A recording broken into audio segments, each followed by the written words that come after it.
Meus irmãos, a Escritura, ela é, em suma, o registro dos atos providenciais de Deus na vida do homem, de qualquer homem.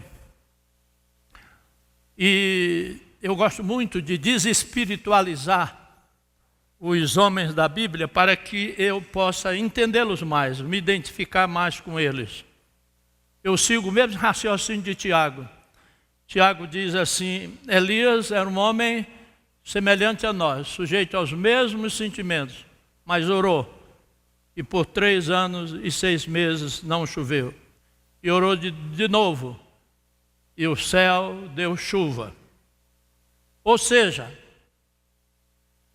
Elias era um homem igual a nós. A Nive traduz assim: ele era uma pessoa humana como nós. Então, quando a gente começa a perceber esses personagens da Bíblia iguais a nós, um Abraão iguais a nós, um Jacó, um José e tantos outros personagens, homens iguais a nós, eu acho que a coisa se torna mais assimilável. Pois bem, aqui temos um salmo. O que é um salmo? Por certo, os irmãos já ouviram definições dos pastores aqui. Eu, essa semana, reli um livro de Martyn Lloyd-Jones, Por que os ímpios prosperam? E ele define o salmo como a codificação de uma experiência de vida. O indivíduo tinha uma experiência de vida, ele, depois que passava por aquela experiência, ele escrevia. Em Israel era muito comum, porque normalmente o israelita era muito dado à poesia, à prosa, a escrever. Ele fazia parte do cotidiano deles, e eles se escreviam aquelas experiências. E é interessante que Martyn Lloyd-Jones fez uma observação que eu não encontrei nenhum estudioso, nem exegeta, nem no famoso Calvino. Ele disse que todo salmo começa com a conclusão a que o salmista chega após a experiência de vida. Por exemplo, nós temos salmos de lamento. Por exemplo, o Salmo 42, apenas para que os irmãos tenham uma ideia. Salmo 42 diz assim, aqui na minha tradução, diz assim, Salmo 42. Como o servo anseia pelas correntes das águas, assim a minha alma anseia por ti, ó Deus. A minha alma tem sede de Deus vivo. Quando irei, entrarei e verei a face de Deus. Aqui está a conclusão a que ele chegou. Como o servo anseia pelas correntes das águas, assim a minha alma anseia por ti, ó Deus.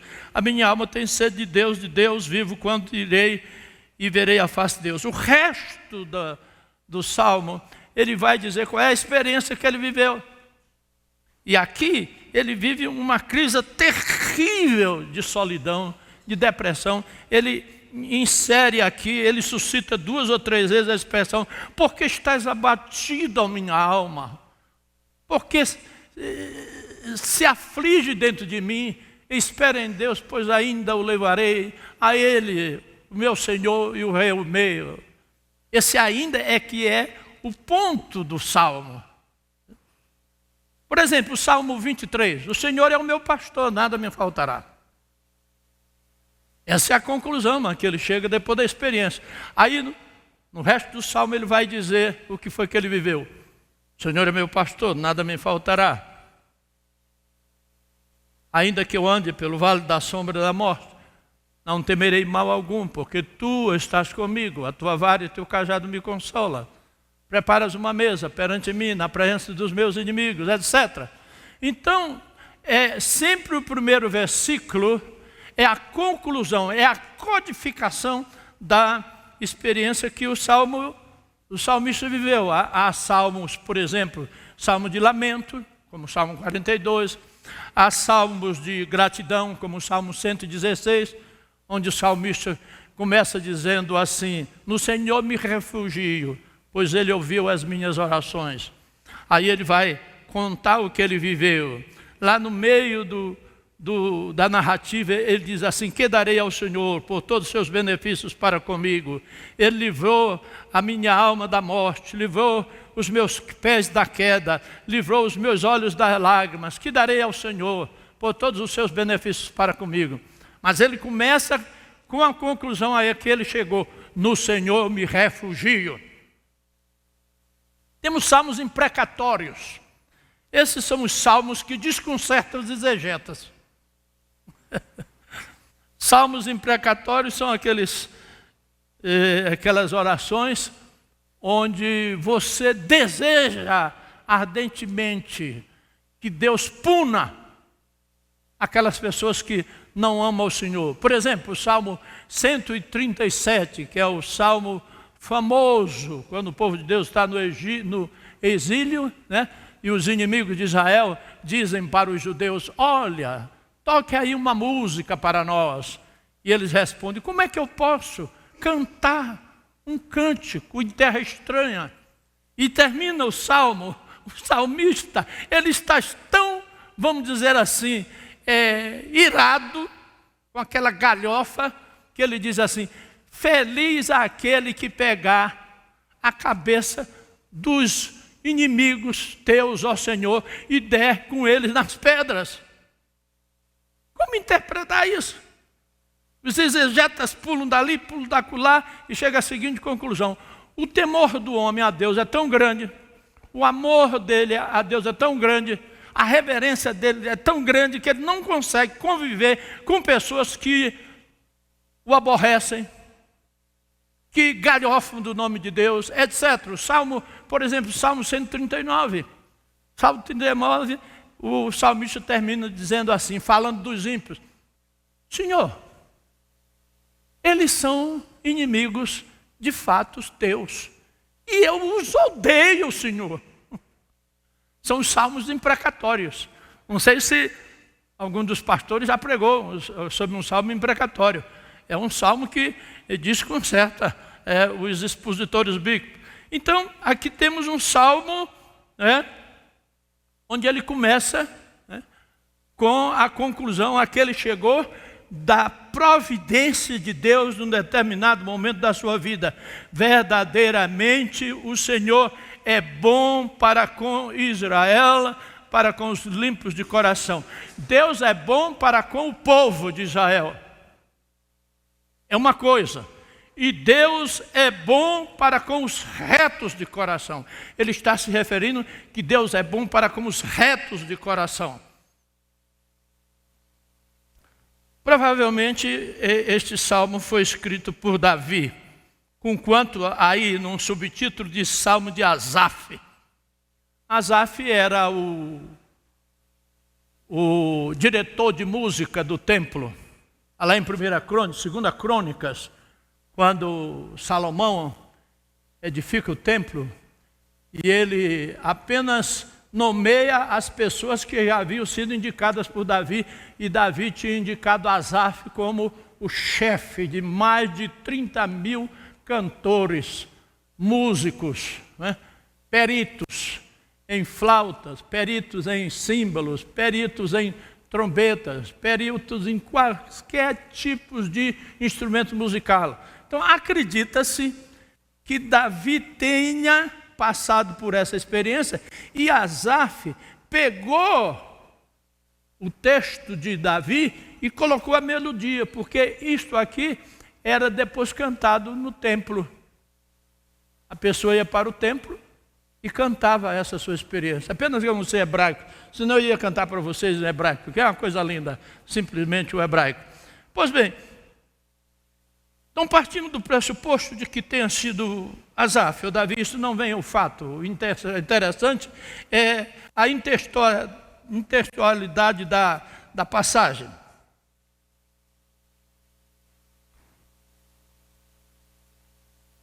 Verdadeiramente bom é Deus para com Israel, para com os limpos de coração, para com os retos de coração. Quanto a mim, os meus pés quase resvalaram, pouco faltou para que os meus passos escorregassem. Que ele está começando a descrever a experiência.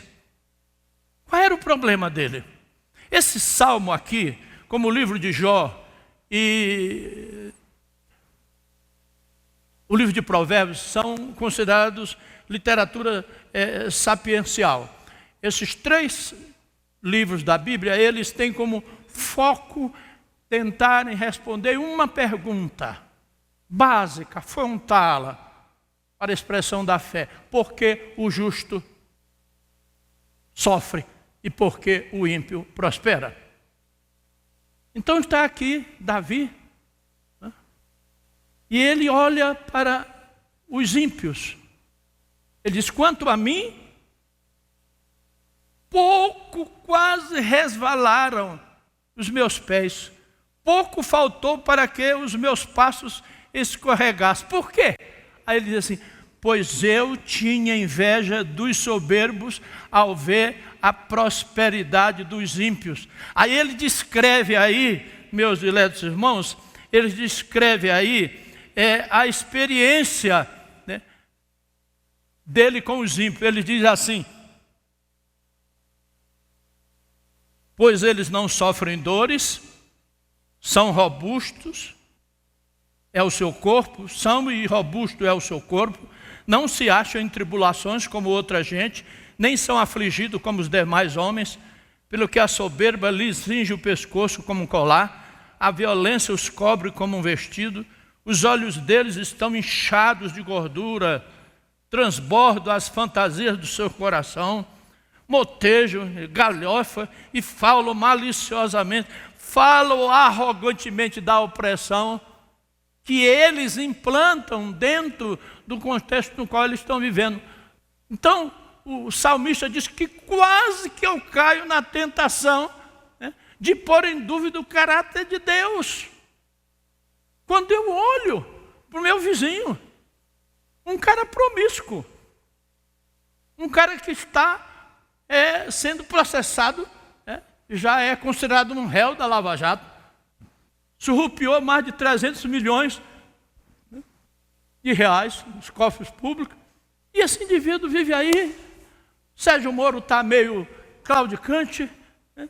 Não foi punido, e eu aqui sou fiel, vou à igreja, trabalho, sou honesto, dou meu dízimo,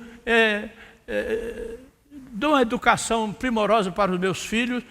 Vem cá, alguma coisa errada com isso aí. Ele disse que quase me resvalaram os pés. Ele foi tentado. Ele foi tentado. Isso eu tive inveja. Inveja nada mais é do que uma admiração disfarçada. No fundo, ele queria ser como aqueles opressores. E ele diz: eu tive inveja, não é? Depois ele diz que ficou irado, porque os ímpios não apenas viviam uma vida nababesca, mas eles falavam arrogantemente da opressão. Né? É como a gente ouve aí em alguns noticiários e algumas falas que veio a público da Lava Jato, da conversa, por exemplo, de alguns personagens envolvidos. Não é? Vocês ouviram, né? A forma como eles gratuitamente galhofam do povo. Não é? Juizeco, né? República lá de Curitiba. Uns aparvalhados. Quer dizer, eles falam arrogantemente da opressão deles, dos maus feitos deles. E Davi, ou Asaf, disse: eu não aguento isso. Quase eu estou sendo tentado. Então há algumas proposições aqui. A primeira coisa que eu aprendi quando li esse salmo é que todo servo de Deus, todos nós estamos sujeitos às ciladas do diabo, aos dardos inflamados do maligno, aos enganos da nossa própria cobiça. O problema aqui não era nem os soberbos, o problema era o coração de Davi. A tentação, quando a inveja pintou, todos nós passamos por isso. Eu passo, você passa, todo dia nós somos tentados. Nós não verbalizamos isso.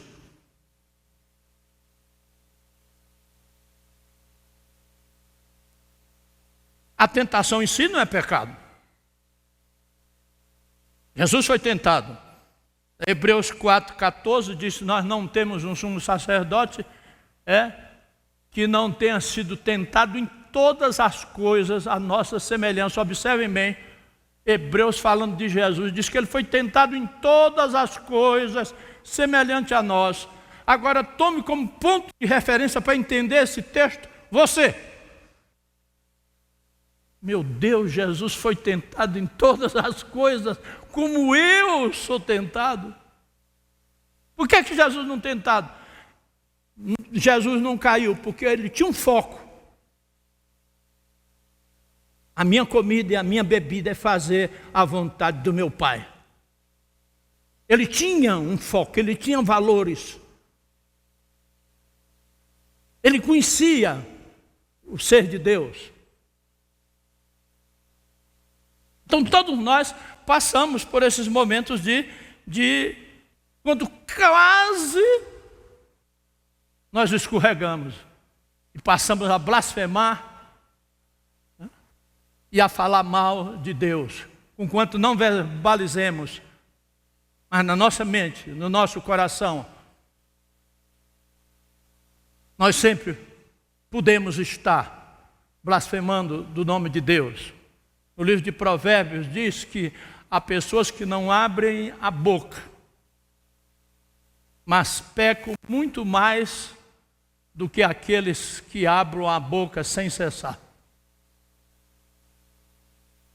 Então, a tentação em si não é pecado. O problema é você não entrar ou não cair em tentação.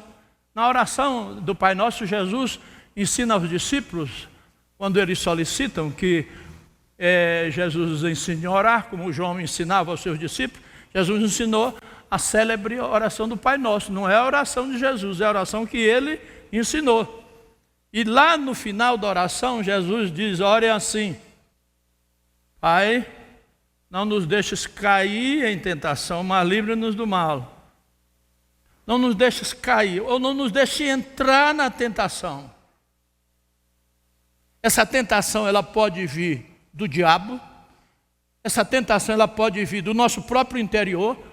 Jesus diz, do coração do homem é que procede os maus pensamentos, a cobiça, o assassinato, a prostituição, a galhofa, a zombaria, a opressão.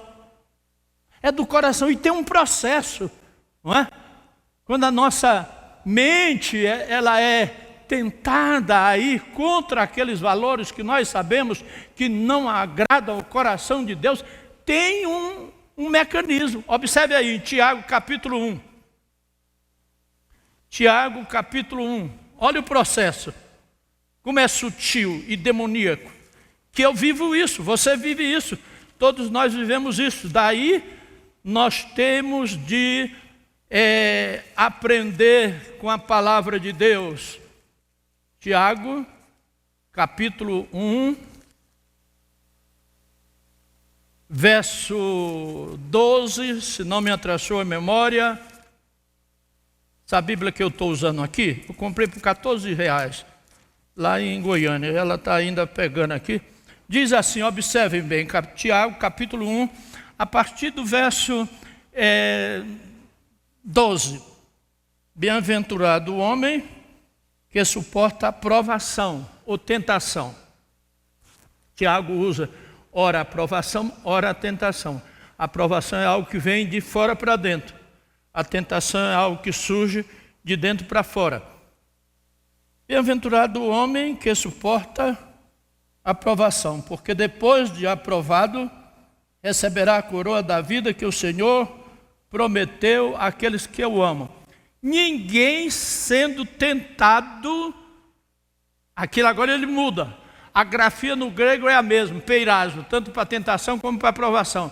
Mas aqui ele está falando sobre a tentação. Ninguém ao ser tentado, ao que surge de dentro para fora, que era o caso aqui do salmista, o problema não era nem os ímpios, era a maneira como ele reagia à galhofa, à soberba, à vida promíscua dos seus vizinhos. Esse que era o problema.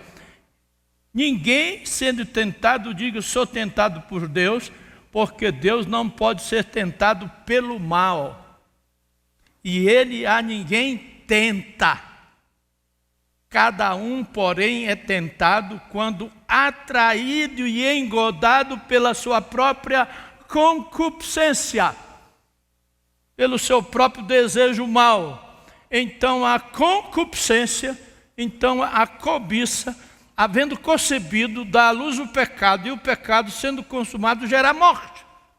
Vem a ideia, ela pinta na minha mente, ela pinta no meu coração. Aí eu tenho de fazer uma opção. Ou eu digo não, ou eu digo sim. Davi ficou nessa corda bamba, quase me resbalaram o pé. Mas vem, a tentação vem. E isso aqui está escrito, o apóstolo Paulo diz que essas histórias providenciais de Deus estão escritas aqui como exemplo para nós que haveremos de herdar a vida eterna. A palavra de Deus escrita, ela é um manual, eu tenho de ouvir isto aqui, tenho de praticar isto aqui. É fácil? Não é fácil. Não é fácil pragmatizar o Evangelho, mas é possível. Principalmente se você é uma pessoa que já foi regenerada, já foi transformada. Você agora tem uma nova cosmovisão da vida. Você agora olha a vida com os olhos da palavra de Deus. Agora, se você aceitar a proposta da tentação, aí o pecado é gerado e as consequências sempre são desastrosas. Tiago diz aqui que a consequência é a morte. Morte física, morte eterna, além das tribulações próprias desse estado de espírito. Uma segunda coisa, meus diletos irmãos, que nós aprendemos aqui com este salmo é o seguinte. Todo homem de Deus, todo servo de Deus, ele precisa pensar espiritualmente. Ou seja, ele tem de olhar a vida, tem de olhar a tentação, tem de olhar as experiências cotidianas com os olhos de Deus. Observe bem aí, capítulo 73 do livro dos Salmos, a partir do verso 14. Como foi que o salmista fez? Diz assim, verso 14 em diante, ele diz assim: pois todo o dia tenho sido afligido e castigado cada manhã. Se eu tivesse dito, também falarei assim, eis que me teria havido traiçoeiramente para com a geração dos seus filhos. Quando me esforçava para compreender isso, achei que era tarefa difícil para mim. Ele pensava, eu não compreendo isso. Como é que eu posso entender o caráter de Deus? Se eu abrir a boca, eu vou escandalizar essa geração nova, que me tem como um ponto de referência. E ele segura aquilo, ele sofre aquilo.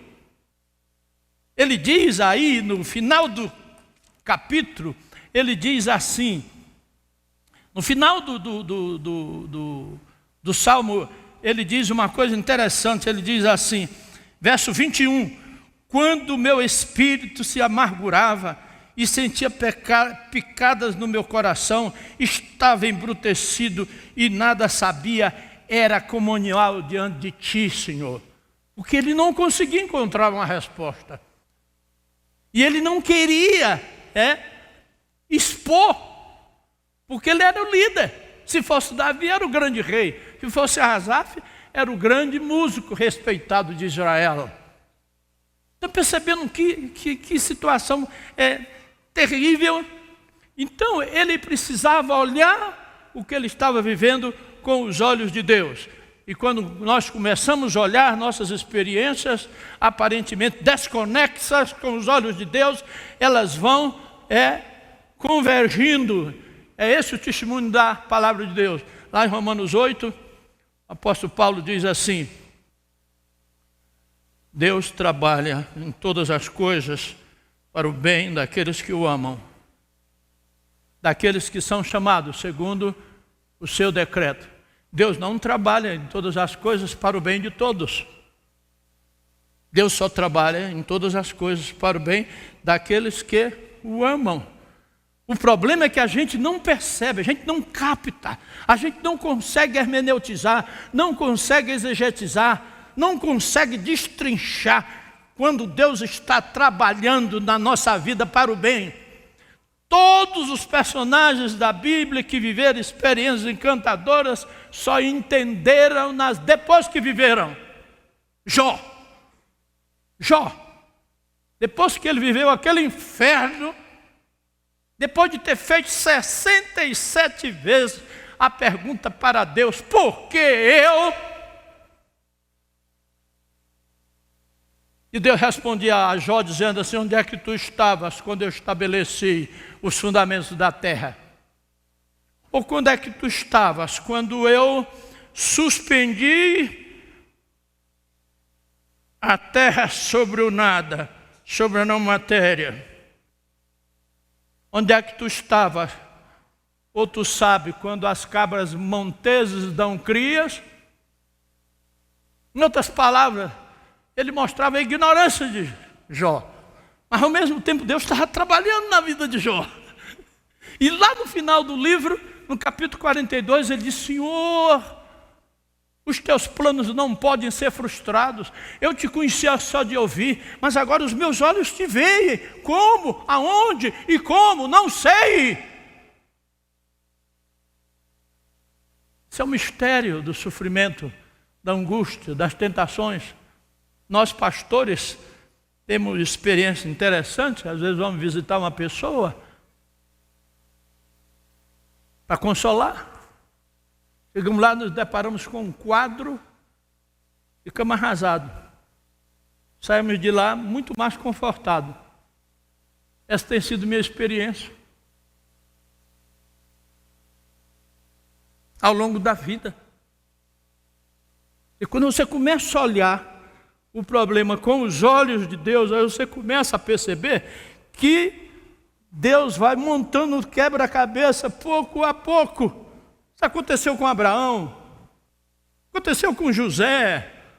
José passou dos 17 aos 30 anos sofrendo de uma maneira terrível. E no final, lá no Egito, o pai morre. Os irmãos dizem: agora ele vai se vingar. O que foi que ele disse? Vocês fizeram mal contra mim, mas Deus transformou em bem. Quando, aonde e como Deus transformou em bem? Não sei. Mas se você ler o texto, só na história de José que você ainda encontra essa expressão: o Senhor estava com José, o Senhor estava com José. O pau quebrando, ele sendo assediado pela esposa de Potifar. Ele preso numa masmorra fétida, ele interpretando os sonhos, e o padeiro Mó e o outro funcionário de Faraó, depois que viram os sonhos interpretados, se esqueceram dele. E o texto bíblico diz que ele passou 2 anos completos na prisão. Mas lá no fim, ele viu. O crente só vê e só percebe os atos providenciais de Deus na vida depois que nós vivemos. Eu tenho a impressão que Deus não permite que a gente perceba na hora, para que nós não nos ensoberbeçamos. Tiago diz lá no capítulo 1, ele diz assim: tende por motivo de toda alegria quando passares por várias provações. Quando passares por tentações, tende por motivo de toda alegria. Que coisa estapafúrdia! Aí ele diz assim: porque a provação da vossa fé, uma vez consumada, gera maturidade. Crente que não é tentado, crente que não passa por provação, ele é um pigmeu espiritual. Como dizia Freud, quem não sofre não cresce. Sofrimento faz parte da nossa vida, porque vivemos num mundo mau. Então nós precisamos olhar essas experiências com os olhos de Deus. Se não olharmos com os olhos de Deus, nós não as entendemos. Uma digressão aqui. Eu preguei no domingo passado lá na igreja que eu colaboro sobre Martinho Lutero. E eu li uma obra de Lutero de 38 páginas. Não sabia que existia. Mas eu lendo um livro sobre a teologia de Lutero, de Paul Altos, ele faz referência. Lutero era pastor em Wittenberg e um dia o barbeiro dele, foi barbeiro de Lutero durante 18 anos, Pedro Lindenkopf, chegou e disse para ele: doutor Martinho, me ensine a orar. Eu não sei orar. Eu vou orar, minha mente divaga. Estou orando, de repente estou pensando em outra coisa. Aí o Lutero: está bem, eu vou escrever alguma coisa para você ler. E ele escreve 38 páginas. Eu fui ler, vocês sabem que é uma coisa encantadora. Eu estou agora orando como Lutero orava. Como é que ele fazia? Como é que ele ensinou o barbeiro? É muito simples. Qual foi o último texto da Bíblia que você leu? Aí o Pedro disse: eu li a oração do Pai Nosso. Então tá bom. Amanhã você vai orar assim: Pai Santo, eu te adoro, porque tu és o meu Pai, tu és o Pai do meu pastor, Dr. Martinho Lutero. Tu és um Deus atemporal. Tu, quando criaste os céus e a terra, tu criaste o tempo, tu criaste o espaço, tu criaste a matéria. Tu estás aqui comigo, mas tu estás na eternidade sem fim. Pai querido, por favor, santifica o teu nome na minha vida, para que eu seja diferente, para que eu não dubite da tua graça. A tua vontade, ó Deus, a tua vontade, que eu possa fazer a tua vontade, que é boa, que é agradável, que é perfeita. Não te esquece, meu bom Deus, do pão de cada dia. Do pão, não esqueças também, ó Deus, do pão do doutor Martinho e das crianças que ele ajuda aqui na paróquia. E ele foi orando. Então eu estou fazendo assim agora. Não divaga, você não sai dali do texto. A palavra de Deus prende você. Então você tem de olhar para Deus assim e crer na palavra dele. Terceiro lugar e último, a tentação, como disse, é sempre provação da nossa fé e de nossa comunhão com Deus. Tende por motivo de toda alegria quando passado por várias provações. Por quê? Porque é a tentação ou a provação que pode nos levar a um quase escorregueio. Ela nos diz quem somos e quem é o ser de Deus. No livro de Deuteronômio, capítulo 8, Deus falando ao povo através de Moisés, diz assim: recordar-te-ás dos 40 anos que eu andei com vocês pelo deserto. Recordar-te-ás de que eu te provei. recordar-te-ás de que eu te humilhei, para que tu saibas o que é que está no teu coração e tu descubras o nível de fidelidade para comigo. E tomes consciência de que nem só de pão vive o homem, mas de toda a palavra que sai da boca de Deus.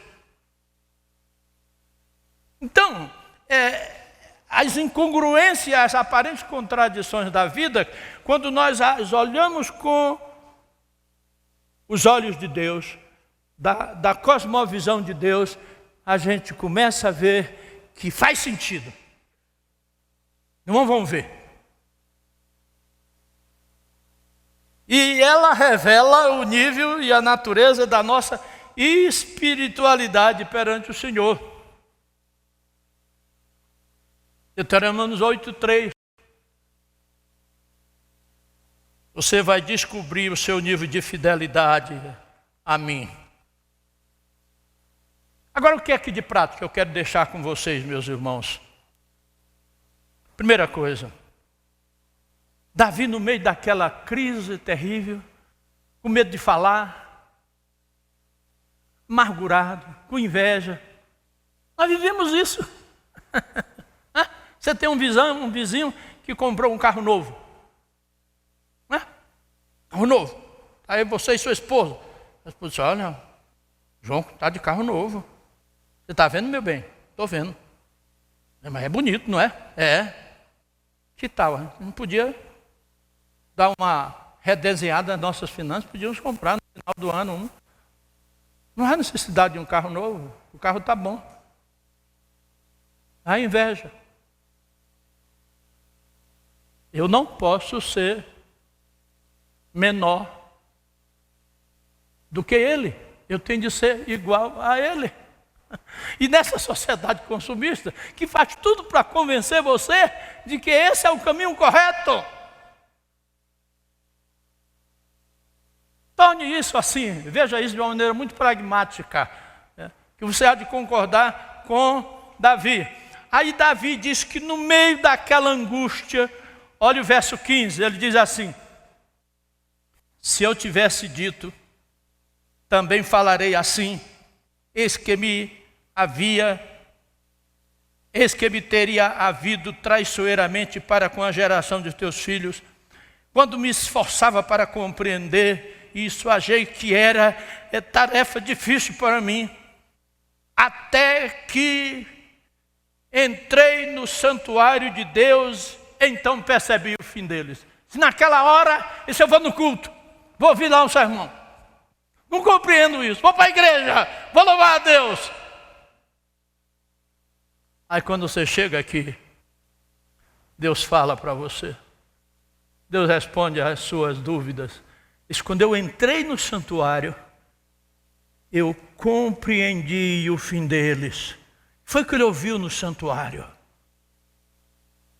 O que é que você vem fazer aqui? É entretenimento aqui? Você vem por causa do louvor? Louvor é bom, é muito bom. Mas louvor não edifica. Que edifica a palavra. O louvor é um trampolim que nos traz, que aquece o nosso coração e que nos prepara para agasalharmos com fé a palavra de Deus. O que você vem fazer aqui? Vem porque não aguentou ficar em casa. Quantas e quantas vezes, às vezes eu prego, né? E ao longo desses 46 anos de ministério, e as pessoas lá na porta dizem assim, ô pastor, seu sermão hoje foi magnífico, que bênção. E eu já assim, meio indiscreto, disse, minha irmã foi mesmo, ô minha amada, glória a Deus. Eu preguei mesmo sobre o quê? Nem me lembro, Senhor. Ô pastor, nem me lembro, mas foi uma bênção, uma bênção, uma bênção. Há pessoas que vêm assim para a igreja, e elas vêm e saem e não olham a vida com os olhos daquilo que ela ouve aqui. Davi disse, quando entrou no santuário, eu entendi tudo. Foi o que ele entendeu. O que foi que ele entendeu? Ele diz assim, observe bem. Ele diz assim, Verso 18: certamente tu os pões em lugares escorregadios, tu os lanças para a ruína. Como caem na desolação num momento, ficam totalmente consumidos de terrores. Como faz com um sonho o que acorda assim, ó Senhor, quando acordares, desprezarás as suas fantasias. Ele chegou à conclusão de que a vida dos ímpios era aquilo. Era como um sonho. E ele diz aqui que Deus estava no controle de tudo. Ele diz assim: certamente tu os pões em lugares escorregadios. Quando eu era criança, morava em Caxias do Maranhão, eu nunca tinha visto um carro. Meus 10 anos. O homem mais rico da cidade era o seu Alderico Silva, que tinha como nickname Seu Dá. Só que ele não dava nada, né? Seu Dá, é Seu Dá. Seu Alderico Silva. E o seu Alderico Silva comprou uma Aero Williams, né? Toda a cidade soube. E ele saiu com Dona Dinir, passeando pelas ruas. Eu me lembro. E eu, papai e mamãe, né? E os 8 filhos, né? Ali eu fiquei estupefato vendo ele naquela Aero Williams, né? Com inveja. Oh, meu Deus, um dia eu vou possuir uma dessa, né? Tinham 3 filhos.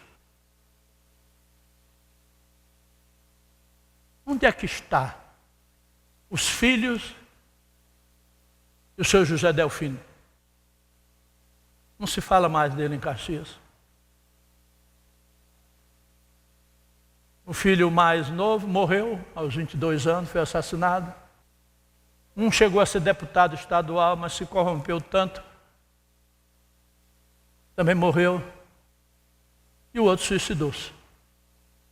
E hoje a casa onde eles moram, né, é um patrimônio, né, do Estado, serve apenas para festas, exposições de artistas da região, era tudo. E foi o que aconteceu comigo e com o meu pai e meus irmãos. Eu estou aqui. 3 já morreram, de morte morrida. E todos conseguiram praticamente se formar. Está vendo como é a vida? Eu estou absolutamente certo que aqui há pessoas que viveram isso. Tu, diz aqui, certamente os pões em lugares escorregadios, tu os lanças para a ruína.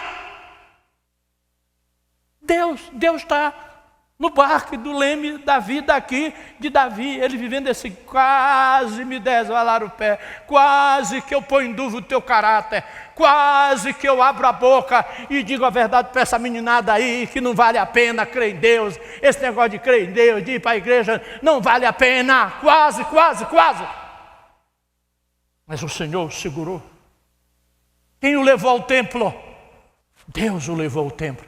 E quando ele entra no santuário, ele diz: eu entendi, eu compreendi. Isaías diz que no ano em que morreu o rei Uzias, ele foi ao templo. Um momento de crise política, econômica, ele meio perdido. Ele foi ao templo, ele disse: quando entrou no templo, foi o que aconteceu. Ele disse que viu o Senhor assentado sobre o alto e sublime trono, e anjos cantando: santo, santo, santo é o Deus dos exércitos. Naquele momento em que ele viu o ser de Deus, que ele viu Deus se revelando, qual foi a reação dele? Ele disse: ai de mim, eu sou um homem de lábios impuros, e habito no meio de um povo de impuros lábios. Você não vê quem é você, você não descobre quem é você, e você não consegue entender o contexto no qual você vê, se você antes não tiver uma visão e uma compreensão do ser de Deus. Quem é Deus?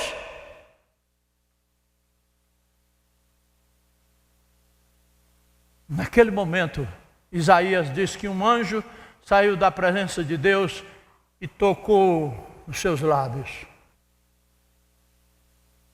Deus o purificou, Deus deu uma nova cosmovisão e perguntou a Isaías: Isaías, quem é que há de ir por nós? Estou precisando de obreiros, estou precisando de testemunhas, estou precisando de pessoas que vejam uma vida com os meus olhos. Foi o que Isaías disse: eis-me aqui, Senhor, envia-me a mim. Quer dizer, quando ele entrou no santuário, ele entendeu o ser de Deus e ele entendeu também quem ele era. Porque Deus a gente só conhece Deus se Deus se revelar. E Deus tem limites para se revelar. Deus é polissêmico, ele se revela a um de uma forma, se revela a outro de outra forma. Deus é polissêmico. Está entendendo, queridos? Precisamos entender esse Deus. Eu ando muito preocupado. Domingo passado eu almocei com o reverendo Augusto Nicodemos. Ficamos de meio-dia até 3 horas, batendo papo.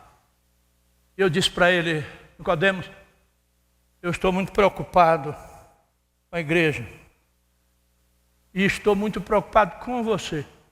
Comigo, Joel? Sim. Por quê? Porque você vai ser o próximo presidente do Supremo Conselho da Igreja.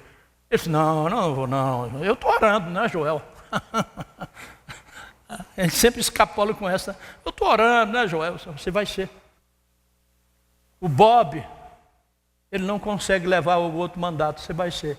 Agora observe bem, Nicodemo, nós estamos vivendo dentro de um contexto eclesiástico extremamente sincrético. Ande pelas igrejas de Goiânia, você vai encontrar 90% das igrejas presbiterianas que a rigor não pregam as proposições da reforma. São igrejas ou neopentecostais ou igrejas fechadas, herméticas, que tem lá o seu bispo, tem lá o seu pastor. E eu estou com medo de que a próxima geração de pastores não ouçam decisões do Supremo Conselho da nossa igreja. E você pode ser o presidente que vai experimentar uma divisão da igreja presbiteriana do Brasil. Aí ele pegou o celular, abriu, né? E tinha um pastor ao lado, um presbítero ao lado, doido para fazer uma pergunta. Mas, reverendo Joel, eu queria fazer uma pergunta para vocês dois. E mentir é pecado? O Nicodemo achou boa a pergunta e disse assim: bem, há atenuantes. Eu disse: não, mentir é pecado.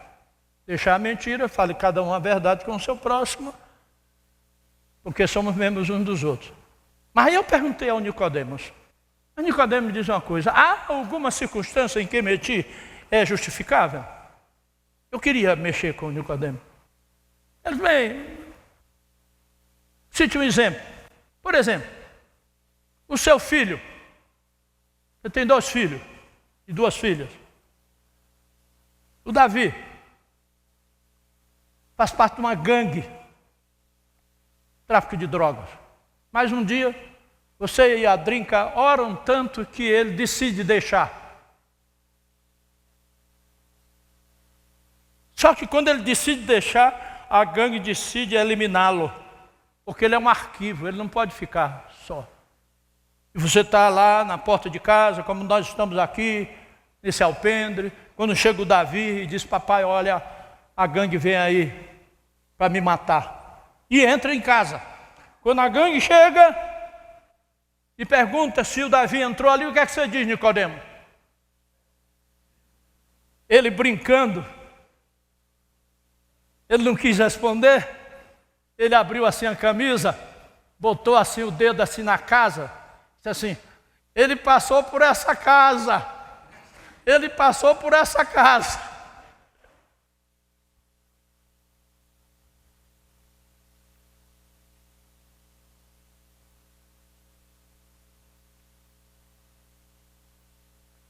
No santuário, percebi que Deus estava comigo. compreendendo-me, derramando sobre mim a sua bênção e misericórdia. Olha o verso 21 em diante, diz assim: quando o meu espírito se amargurava e sentia picadas no meu coração, estava embrutecido e nada sabia, era como animal diante de ti. Todavia estou sempre contigo, tu me seguras a mão direita, tu me guias com o teu conselho e depois me recebes em glória. A quem tenho eu no céu senão a ti, e na terra não há quem eu deseje além de ti. A minha carne e o meu coração desfalecem. Do meu coração, porém, Deus é a fortaleza e o meu quinhão para sempre. Pois eis os que estão longe de ti perecerão, tu exterminas todos aqueles que se desviam de ti. Mas para mim, olha bem, mas para mim, lá no início do Salmo ele diz: quanto a mim, quase me resvalaram os pés.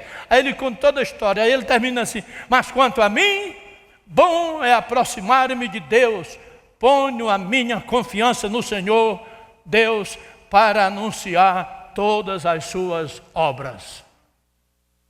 Amém. Amém. Amém.